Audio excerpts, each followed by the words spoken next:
السلام علیکم۔ اسلام ٹیوب روحانی سینٹر چینل میں جاری نگری کے ایک اور نئے ایپیسوڈ کے ساتھ آپ کی خدمت میں حاضر ہوں۔ ناظرین، آج ہم بات کریں گے کہ اہل ہنود میں دیوی دیوتا کا کردار۔ دیوی دیوتا کسے کہتے ہیں؟ دیوی دیوتا کون ہیں؟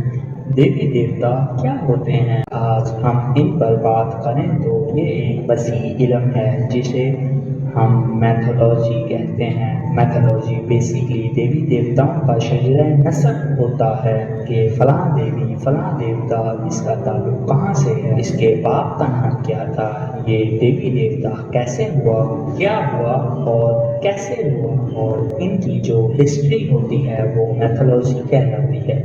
میں بات کر رہا ہوں وہ دیوی دیوتا جن کا تعلق یونان سے ہے، یا وہ دیوی دیوتا جن کا تعلق مصر سے ہے، یا وہ دیوی دیوتا جن کا تعلق دنیا کی اس جگہ سے ہے جو انسانی آنکھ سے اوجھل ہے، وہ دیوی دیوتا جن کا تعلق اہل ہنود یعنی ہندوستان یعنی انڈیا سے ہے۔ میں آغاز کرتا ہوں اہل ہنود کے دیوی دیوتاؤں سے۔ ہندوستان میں جن دیوی دیوتاؤں کا ذکر ہے وہ کون کون سے ہیں، ان کی کیا حقیقت ہے؟ ہمارا کانسیپٹ جو ہے وہ یہ ہے کہ جب بھی کسی دیوی دیوتا کا نام آتا ہے ہمارا مائنڈ جو ہے وہ فوراً نیگیٹو ہو جاتا ہے کہ دیوی ہے یا دیوتا ہے تو انسان کو ضرور نقصان پہنچائے گا، کہ یہ انسانوں کی زندگیوں کو تباہ و برباد کر دیں گے۔ اصل میں ہمیں سمجھنے کی ضرورت ہے کہ دیوی دیوتا کون ہیں اور یہ لوگ دیوی دیوتا کیوں کہتے ہیں۔ اگر میں بات کرتا ہوں ہندوستان کی تو ہندوستان میں سب سے طاقتور جو دیوتا ہے وہ کنسیڈر کیا جاتا ہے مہادیو کو۔ مہادیو کو دیوتا کیوں مانتے ہیں یہ؟ کیونکہ اس نے اپنی پوری زندگی بہت عبادت کی تھی۔ اس کی بیوی کا نام تھا پاروتی، یعنی شوہر تھا مہادیو اور بیوی تھی پاروتی۔ اگر میں آپ کو تھوڑا سا پیچھے لے کر جاؤں، یعنی حضرت محمد مصطفیٰ صلی اللہ علیہ وآلہ وسلم کی پیدائش سے 450 یا 500 سال پیچھے لے کر جاؤں تو یہ لوگ اس دور میں ہوتے تھے۔ اگر آپ مہادیو کی تعلیمات اٹھا کر پڑھتے ہیں تو آپ کو پتہ چلتا ہے کہ یہ ایک مواہب تھا، یہ کسی کی پوجا نہیں کرتا تھا، یہ کوئی برائی کا کام نہیں کرتا تھا، یہ لوگوں کو گمراہ نہیں کرتا تھا، بلکہ یہ مہادیو اللہ کے نیک بندوں میں سے ایک تھا۔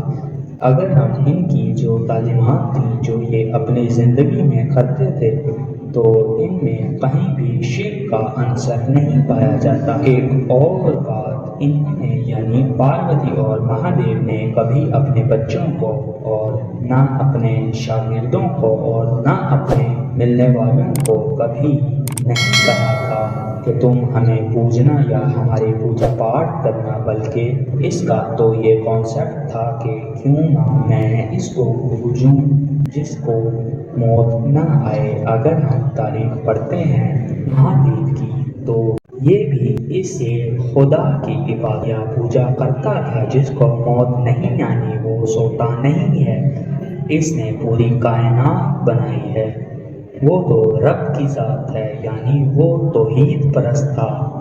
جب مہادیو مرا تھا تو لوگوں نے اس کی تعلیمات پڑھی تو لوگوں کو پتہ چلا تھا کہ یہ توحید پرست تھا۔ جیسے ہمارے مذہب میں ولی کا درجہ ہوتا ہے ویسے اس کا درجہ تھا وہاں پر، تو پھر لوگوں نے اسی مورتیاں بنا کر ان کو پوجنا شروع کر دیا۔ یہاں آپ خود دیکھیں کہ غلطی کس کی ہے، مہادیو کی یا لوگوں کی؟ تو وہاں سے یہ طریقہ کار شروع ہوا تھا، یہ پوجا پاٹ کا، تپسیا کا، بتوں کی پوجا کا، کیونکہ یہ لوگ تو نیک لوگ گزرے ہیں۔ رام ہو گیا، لکشمن ہو گیا، گنیش ہو گیا، پاروتی ہو گئی، مہادیو ہو گیا۔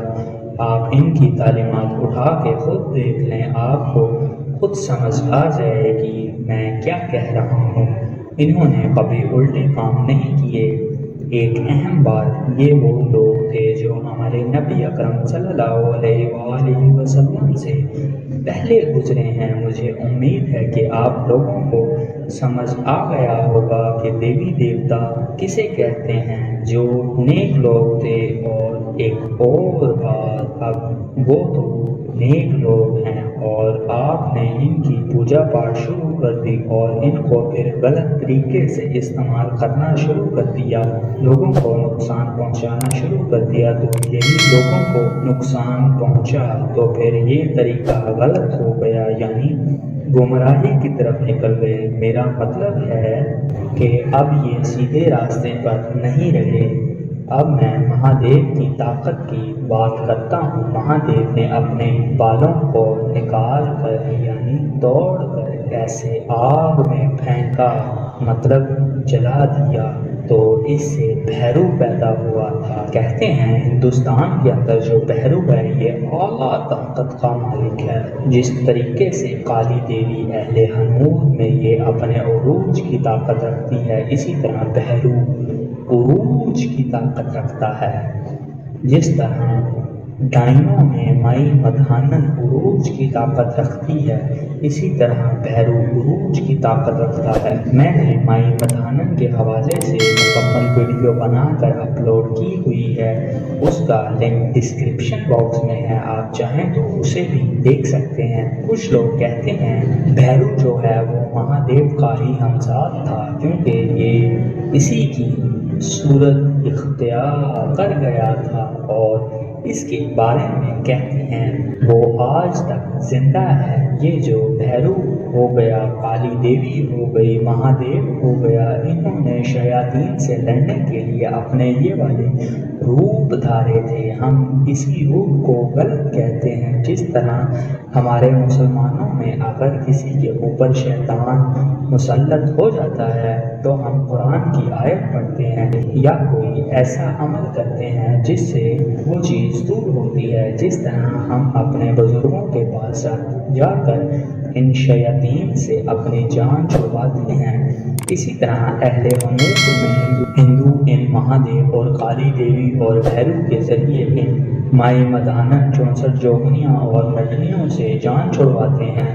وہ اپنے ان روپوں کے ذریعے ان کا مقابلہ کرتے ہیں۔ ہر جگہ پر کوئی نہ کوئی طاقت ہوتی ہے، تو ایسے ہی ہندوستان میں جو طاقت ہے اس کا مقابلہ وہاں کے لوگ ایسے کرتے ہیں۔ اب کیونکہ ایک ہندو ہے وہ قرآن کی آیتوں پڑھے گا نہیں، اب جیسے ایک سکھ ہے وہ قرآن کی آیتوں پڑھے گا نہیں۔ میں آپ کو سب کچھ سکھاؤں گا، سب کچھ سمجھاؤں گا ہر مذہب کے بارے میں، لیکن یہ یاد رکھنا کہ آپ نے اپنے قدم جما کے رکھنے ہیں، آپ نے صرف سمجھنا ہے، کرنا کچھ نہیں۔ میرا یہ ماننا ہے کہ آپ کو نالج ہونی چاہیے کہ کس مذہب میں کس کے ذریعے کیا کام کیا جاتا ہے، تاکہ اگر آپ کا واسطہ کسی غیر مذاہب کے بندے سے یا عامل سے پڑ جائے تو کیا کرنا چاہیے۔ ہو سکتا ہے لوگ مجھے برا بھلا بھی کہیں